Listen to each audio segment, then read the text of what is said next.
It's the kind of story you hear about often. Families separated by oceans in order to work towards making a better life for their family. A breadwinner wins the opportunity for immigration, while their other half must remain at home, sometimes for years before they have the chance to reunite. Turkish director Ali Akarcheshme says he drew inspiration from people in his own life in order to tell this tale. I'm an immigrant myself, living in the States for 13 years now. Came here for college, for media and film, and after that decided to stay. Living in New Jersey, I had friends in the most populated Turkish city, Paterson, New Jersey, and families that were here, that came here illegally, I should say. They had really amazing stories, and I actually talked to some of them related to this. And I just wanted it to be real, to be part of our lives, and I'm like, why not go shoot something that's related to my own life and my own experiences, not as specific as what happened in the film.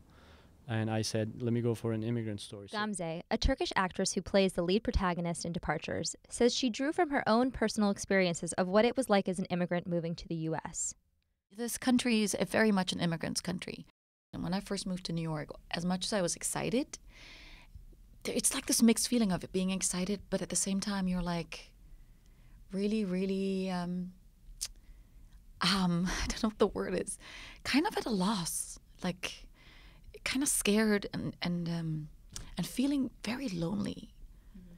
It's like this really bittersweet feeling because you're like, okay, it's exciting because something new might happen, but at the same time, oh shit, am I going to be okay? Like I've left this behind. Is it going to work out?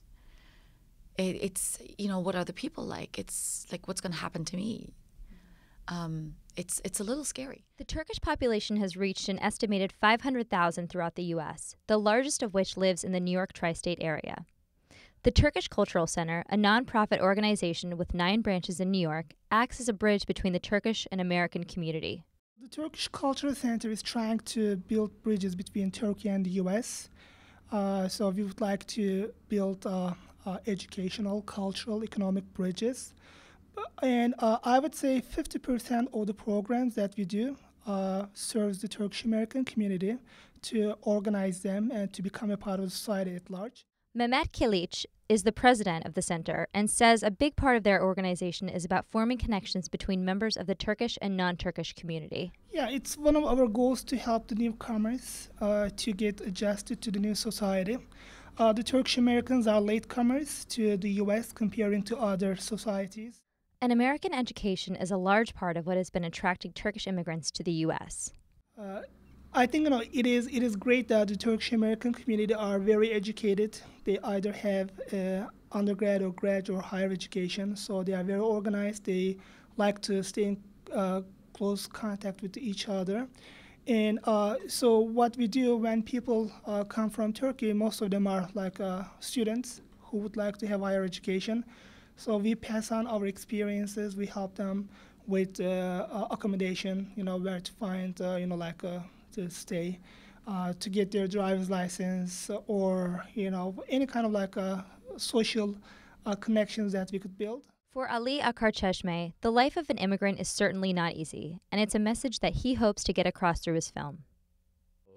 I kind of felt that people should see this side of the challenges that immigrants were going through, That's why I just wanted to make something like that based on the reality of what's going on. Michelle Gross, Brooklyn.